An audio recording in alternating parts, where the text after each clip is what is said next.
Yasser Arafat invite Israël à négocier la paix et condamne le terrorisme. Rejet catégorique de Jérusalem, scepticisme à Washington. Invité de ce journal, le roi Hussein de Jordanie. Nouveau bilan officiel des victimes en Arménie, 55 000 morts. L'urgence va maintenant aux survivants. Le témoignage du président de Médecins du Monde, les premiers sur les lieux. Le métro parisien, toujours partiellement bloqué par une poignée de grévistes. À la SNCF, les négociations salariales devraient aboutir. Sommet européen pour le CNPF, les chefs d'entreprise s'engagent à réaliser le marché unique. Inculpation de l'inspecteur général des musées de France pour recel dans l'affaire Canson. Madame, Monsieur, bonsoir. L'armée suisse sur le qui-vive, le Palais des Nations classé zone militaire, Yasser Arafat en kaki et en kéfier à la tribune. À Genève cet après-midi, l'Assemblée générale des Nations unies a réservé au chef de l'OLP l'accueil d'un chef d'État. Dans un long discours, plus d'une heure, adressé avant tout à Washington, Yasser Arafat a invité les Israéliens à faire la paix. À Genève, Pierre Serra. Une entrée espérée et redoutée à la fois pour Yasser Arafat, qui n'était pas revenu depuis 14 ans, devant l'Assemblée générale des Nations unies. Des applaudissements mesurés qui précèdent un discours annoncé comme une chronique historique palestinienne et comme un inventaire des efforts de paix consentis par l'OLP. Arafat a rappelé que son organisation a renoncé au terrorisme, saluant au passage dans la salle ceux qui, avant de représenter ici officiellement leur pays, étaient traités de terroristes par les puissances qui les dominaient. Mais c'est à la fin de son allocution qu'Arafat a vraiment cherché à émouvoir et à convaincre. S'adressant directement aux Israéliens, il leur a dit « Venez ici. Venez ici aux Nations Unies faire la paix.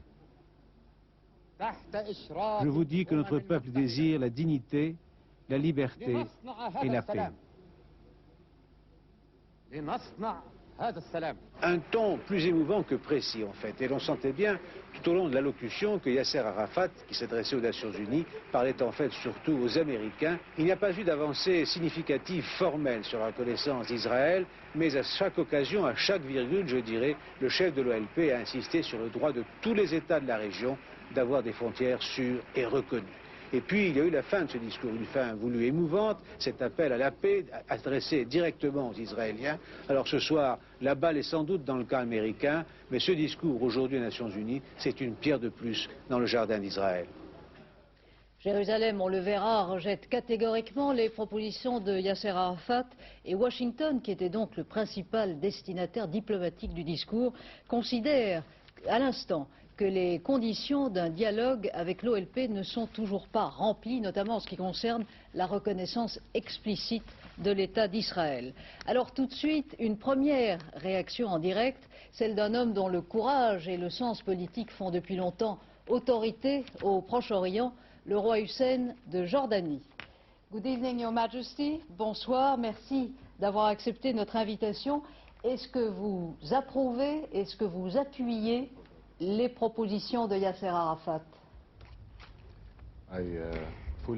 Je les appuie entièrement. J'estime que Yasser Arafat, aujourd'hui, dans le discours qu'il a prononcé et que j'ai écouté comme vous à la télévision, Yasser Arafat a répondu à l'appel que lui lançait le monde, qui était de réunir les conditions nécessaires pour un dialogue, conditions attendues de l'OLP pour que le dialogue puisse s'engager et pour participer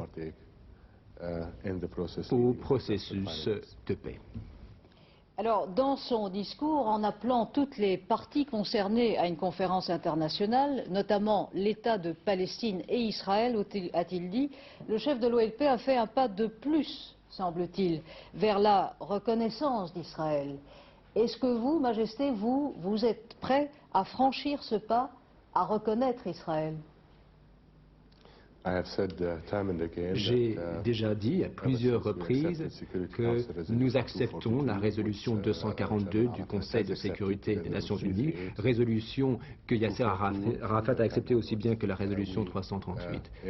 Et en acceptant cette résolution, nous acceptons l'État d'Israël. Ma position est donc connue. Alors, Washington a ces arguments-là, à ceux invoqués tout à l'heure par Yasser Arafat. Washington répond, j'ai sous les yeux le communiqué du département d'État, Washington répond que Yasser Arafat n'a toujours pas rempli les conditions d'un dialogue avec les États-Unis, autrement dit que l'OLP n'est toujours pas représentative. Que pensez-vous de cette réaction de Washington ? Si tel est le cas, là j'ai le regret de dire, et très clairement et franchement, que le président Arafat a répondu à chacune des exigences des États-Unis. Et je sais quant à moi qu'est-ce qui était attendu de l'OLP, et comme j'ai participé personnellement à la résolution de ce problème pendant un nombre d'années, et je sais même d'ailleurs qu'à un certain moment je suis intervenu personnellement à Washington au nom de l'OLP. Donc chacun connaît la situation et je sais que l'OLP a répondu à toutes les exigences qui étaient attendues de lui. Alors justement, vous restez, vous, très populaire dans les territoires occupés et pourtant l'été dernier, vous avez officiellement coupé les ponts. Est-ce que vous le regrettez aujourd'hui et est-ce que l'OLP, à vos yeux, peut légitimement représenter les Palestiniens des territoires occupés ? L'OLP est le seul représentant légitime du peuple palestinien. C'était d'ailleurs parce que nous nous sentions responsables dans l'affaire que nous avons agi de la sorte. Nous avons réagi aux demandes palestiniennes qui étaient d'ailleurs soutenues par le reste du monde arabe, comme nous l'avions fait d'ailleurs par le passé dans les autres cas. Et là, le peuple palestinien a demandé une espèce d'unité qu'il a obtenue dans les années 50. Plus tard, le peuple palestinien voulait préserver son identité. L'OLP a été reconnu par nous comme le seul représentant légitime du peuple palestinien.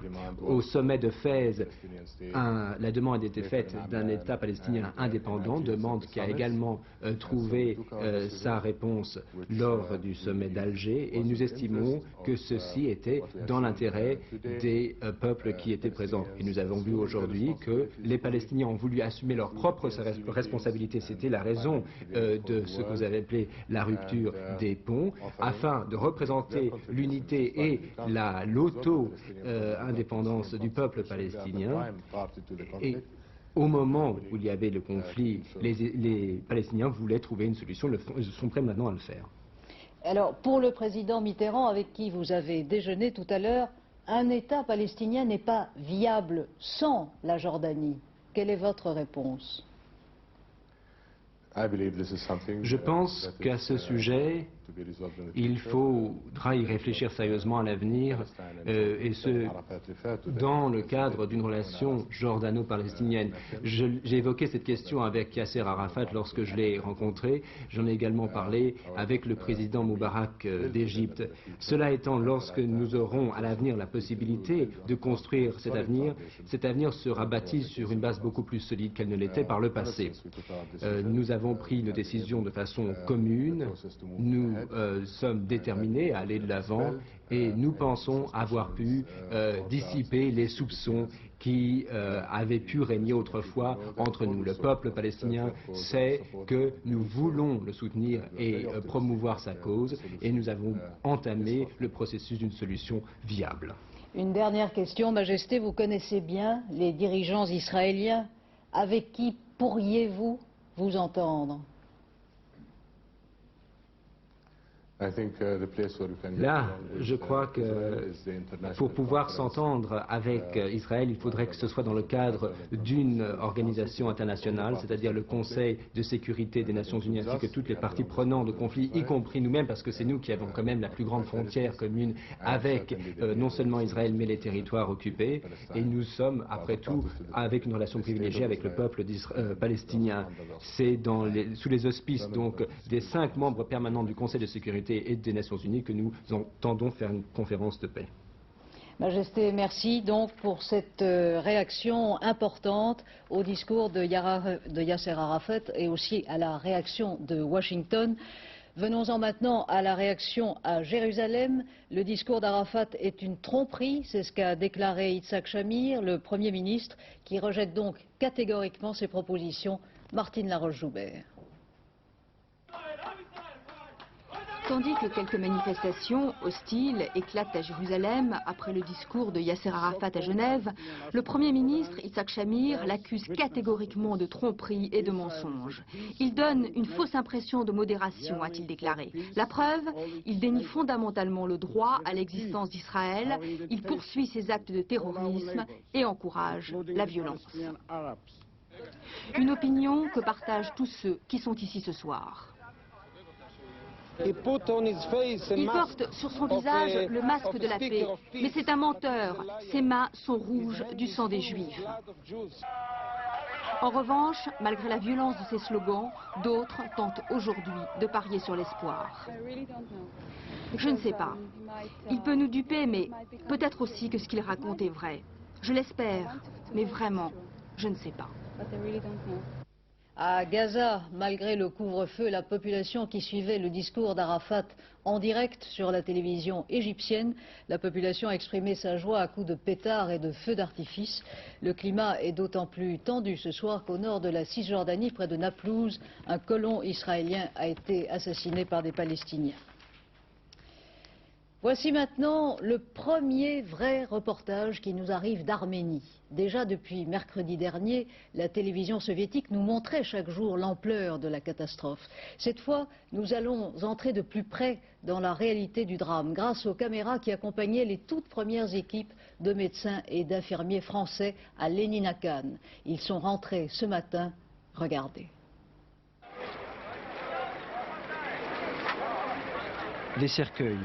Des cercueils partout, comme une obsession.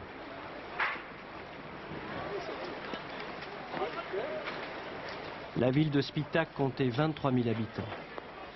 Aucun immeuble n'a résisté au cataclysme. Tu es mort, tu nous as abandonnés, crie cette femme. Ma vie, où es-tu maintenant?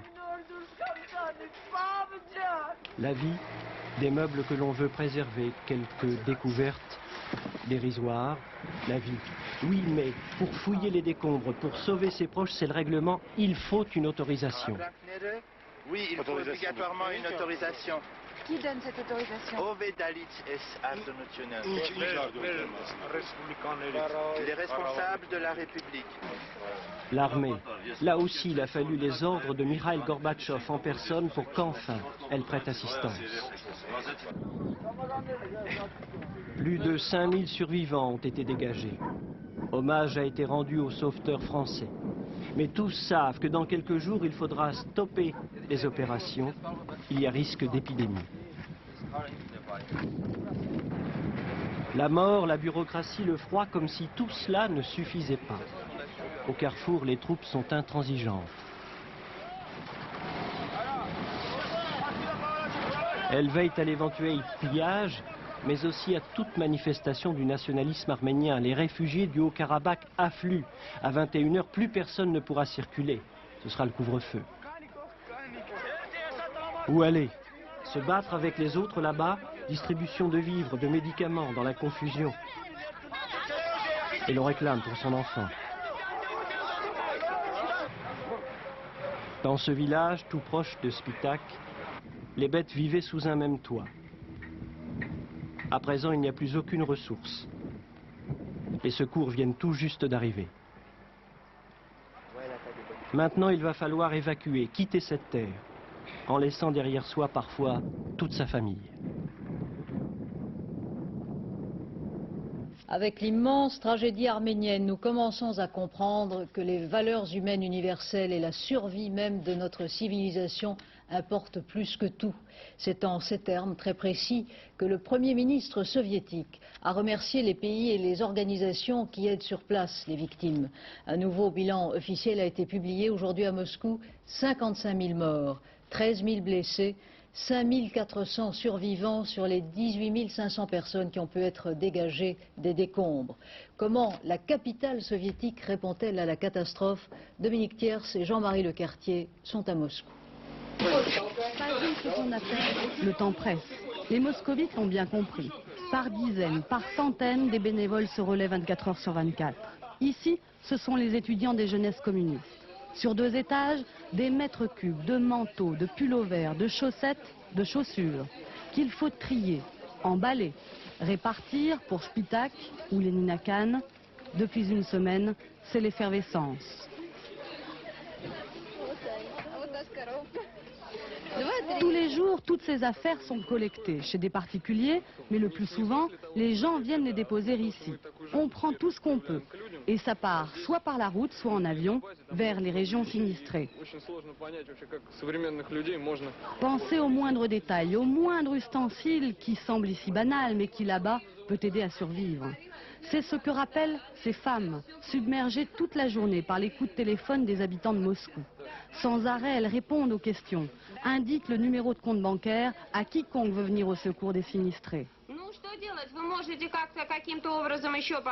Même agitation à la maison d'Arménie où 2000 tonnes de vêtements ont déjà été dépêchées sur les lieux du drame.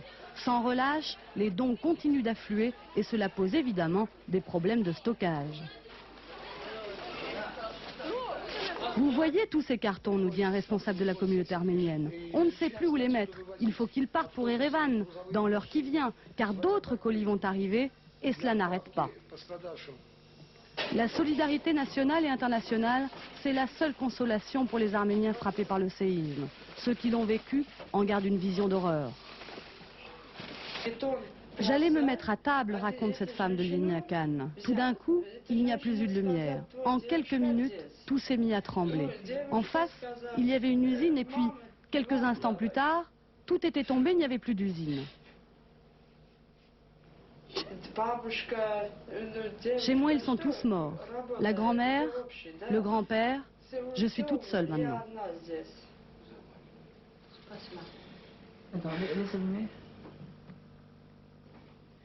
Ils sont quelques centaines ainsi, au regard perdu. Leur histoire s'est figée, arrêtée brutalement un jour de décembre. C'était le 7, il était 11h41. Patrick Hébrard, bonsoir. Vous êtes le président de Médecins du Monde. Vous étiez les premiers sur les lieux à Spitak vendredi dernier. Vous venez de rentrer 6 jours après la catastrophe. L'urgence maintenant, ce sont, hélas, c'est-on tenté de dire, ce sont bien sûr les survivants. Bien sûr, il reste certainement encore quelques personnes sous les décombres et les sauveteurs essayent de les récupérer. En particulier, les pompiers français ont fait un travail admirable. Nous avons d'ailleurs associé quelques chirurgiens à une équipe à Spitak.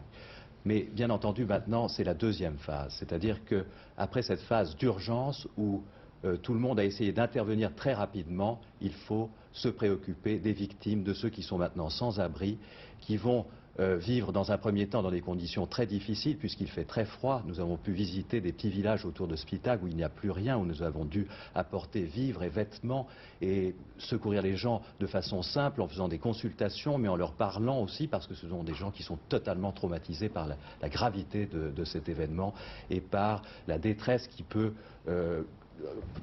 prendre des gens qui ont tout perdu. Et alors, quand ils découvrent que les secouristes sont français, comment réagissent-ils? Eh bien, ils sont tout à fait reconnaissants. Toute la population a été avec nous fantastique. Je dois dire que nous avons été accueillis partout avec beaucoup d'enthousiasme. Je dois dire aussi que... Avec surprise? Surprise un petit peu, mais surtout une grande reconnaissance. Et je crois que toute la population est très reconnaissante à la France. J'ai même vu un réfugié qui avait une carte de FTP. C'est-à-dire que cet homme avait traversé le siècle de façon inouïe en étant d'abord présent au milieu des pogroms en Turquie et puis il était venu en Espagne et en fait il avait fait la résistance en France comme FTP. Il était retourné en Union soviétique et il était là parmi les réfugiés et il m'a montré sa carte. Il avait tout perdu. L'armée soviétique maintient le couvre-feu, notamment à Lenina Khan, maintenant pour empêcher le pillage. Alors, est-ce qu'elle est vraiment restée pendant 2 jours les bras croisés? Vous les avez vus? Écoutez, moi je crois, premièrement, j'aimerais dire que nous saluons quand même l'Union soviétique qui a fait appel à des équipes internationales et je trouve que ce premier effort d'ouverture vers la France, mais bien d'autres pays, est tout de même à prendre en compte et particulièrement intéressant. Nous n'avons eu aucun problème de déplacement et nous avons été aidés et nous avons pu être efficaces. Il est vrai qu'au début, nous avons vu une activité qui était moyenne de l'armée soviétique. Je pensais qu'il y aurait des noriades d'hélicoptères et puis des engins énormes qui seraient prêts à déblayer les quartiers dévastés. Il n'en était rien. C'est vrai que dès que M. Gorbatchev est venu, j'ai vu déjà l'arrivée d'hélicoptères, de camions et un changement notable dans l'armée soviétique. Alors, un dernier point qui préoccupe beaucoup de gens. Les secours internationaux continuent. Les Français vont peut-être mettre sur pied un train. Médecins sans frontières repart cette nuit. Votre conseil à tous ceux qui ont envie encore d'aider, qu'est-ce qu'il faut faire, qu'est-ce qu'il faut donner ? Eh bien, je crois que maintenant, il y a une coordination indispensable à faire entre les différentes ONG et le gouvernement soviétique. Nous avons, nous, eu deux actions, une chirurgicale, puisque vous savez qu'il y a de gros problèmes qui nécessitent des traitements spécialisés complexes que les soviétiques peuvent appliquer, mais ils ne sont pas en nombre suffisant et n'ont pas le matériel suffisant. Donc nous avons pallié à ça, et je crois qu'il faut maintenir cet effort. C'est un effort technique et un effort de solidarité envers nos confrères soviétiques et arméniens qui actuellement sauvent les blessés. Les blessés sont encore nombreux, il y en a 6500 dans les hôpitaux. Et puis, le deuxième point est celui des réfugiés et des gens qui sont sans abri. Je crois qu'il faut aider la population à les accueillir. Je crois qu'il faut faire un effort particulier.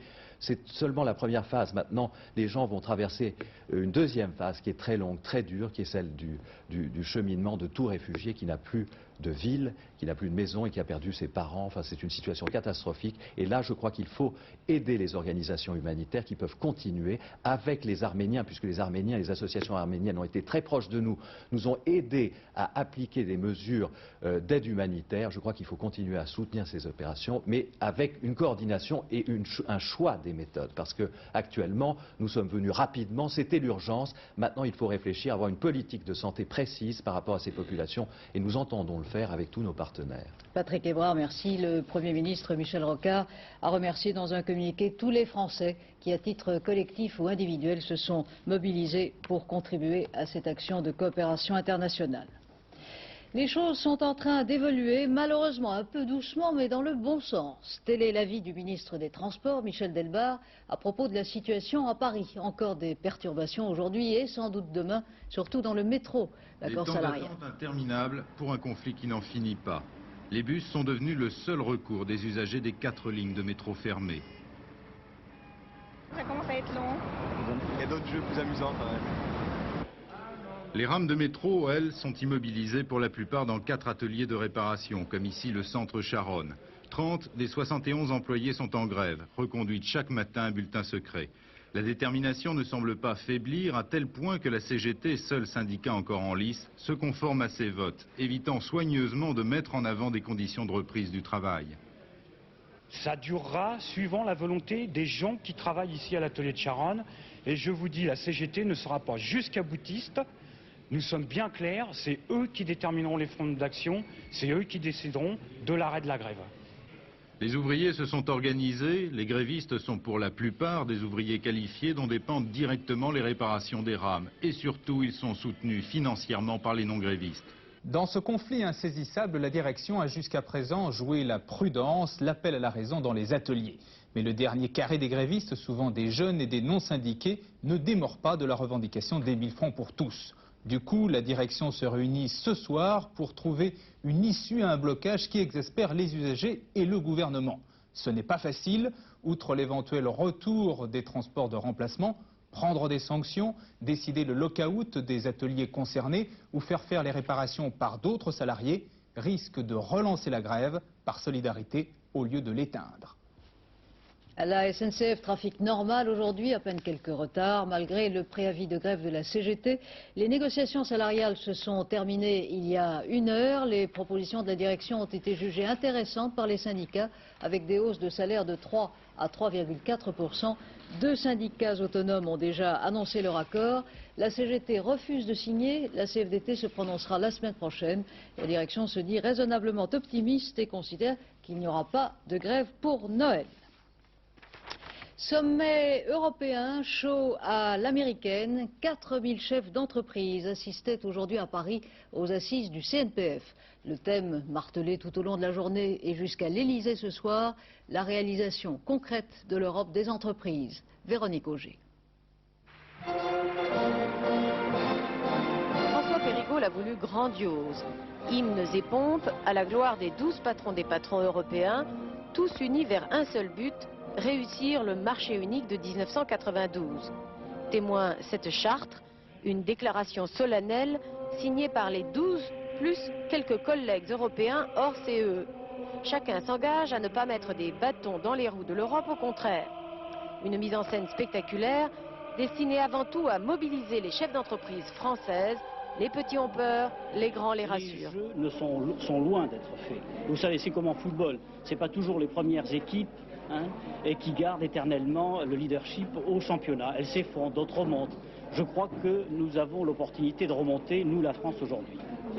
Je suis convaincu que la France est prête à affronter la concurrence sans drame. La seule chose que je souhaite, c'est qu'on ne lui impose pas une concurrence venue de l'extérieur, qu'on n'impose pas à l'Europe. Une concurrence venue de l'extérieur, et en particulier une concurrence venue de pays qui savent admirablement se protéger. L'ensemble des patrons a appelé les hommes politiques à accélérer les réformes économiques et surtout à ne pas toucher le droit du travail de chaque pays. Je crois que l'Europe industrielle ne peut pas se faire sans le dialogue social. Par conséquent, ce dialogue social, il ne va pas falloir le faire dans les bureaux, par des réglementations, il va falloir le faire par les entreprises et sur le terrain.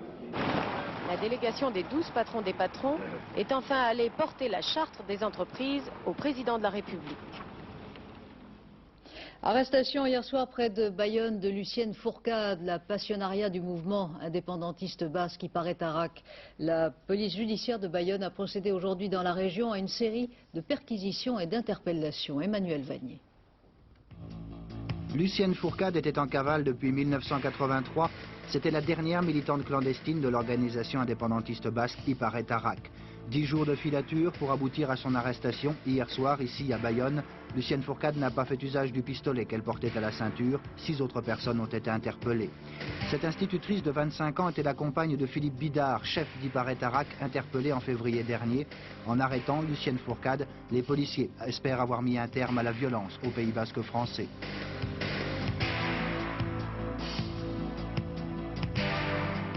Trois Van Gogh volés hier dans ce musée hollandais. L'atelier de tisserand, les mangeurs de pommes de terre et les tournesols séchés sont évalués à plus de 600 millions de francs.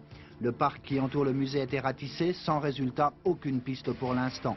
Les œuvres seront difficilement revendables. Les policiers s'attendent donc à une demande de rançon et la presse hollandaise critique l'insuffisance des mesures de sécurité dans les 200 musées du pays. Inculpation aujourd'hui du lycéen qui avait jeté du trichloréthylène au visage d'un professeur de mathématiques dans cet établissement scolaire de Louviers dans l'Eure. Loïc Métro, inculpé de violence avec préméditation, comparaîtra en correctionnel. Toute la classe s'était cotisée 30 francs au total pour payer l'agresseur. Tous les élèves ont été renvoyés pour 3 jours. Un conseil de discipline se réunira prochainement pour décider des sanctions individuelles qui pourront aller jusqu'à un renvoi définitif. Rebondissement d'importance dans l'affaire Canson, cette affaire de détournement d'héritage et de tableaux. Pierre Rosenberg, inspecteur général des musées de France, l'un des plus grands experts mondiaux de la peinture française, a été inculpé aujourd'hui de recel. Michel Perrault. Pierre Rosenberg, conservateur du Louvre dans l'antichambre du juge Bernard. À l'issue de l'audition, inculpation de recel. C'est donc le musée qui est désormais en première ligne dans l'affaire de la captation de l'héritage Canson. Les conditions d'acquisition par le Louvre en 85 de cette toile de Murillo, le gentilhomme sévillan, sont en effet au centre des interrogations du juge. Pour le magistrat, Pierre Rosenberg, alors conservateur en chef, ne pouvait ignorer le caractère douteux des titres de propriété du tableau. À l'appui de sa conviction, la saisie d'une lettre que Pierre Rosenberg avait adressée en 81 à Suzanne de Canson en vue de l'acquisition du tableau. La mise en vente par une autre propriétaire, Joël Penel, aujourd'hui inculpé, aurait dû pour le moins éveiller ses soupçons. Une information de toute dernière minute en Seine-Saint-Denis à Bondy. Les socialistes locaux ont renaclé pendant 48 heures, mais finalement la direction du PS a tranché. Claude Fusier, devancé de 74 voix dimanche dernier par le candidat communiste dans une législative partielle, eh bien, Claude Fusier a décidé de se désister en faveur du communiste, mais il va sans doute déposer un nouveau recours en annulation. Très vite encore, les rapports du tiercé d'aujourd'hui à Vincennes. À l'arrivée, le 6, le 2, le 5 francs dans l'ordre, 6 645 francs dans un ordre différent, 920 francs. Voilà, Laurent Cabrol va vous parler du temps de demain. Tout à l'heure, Henri Sagnier, notre dernier journal. Demain, 6h45, Roger Isabelle. Très bonne soirée sur Antenne 2. À demain, 20h.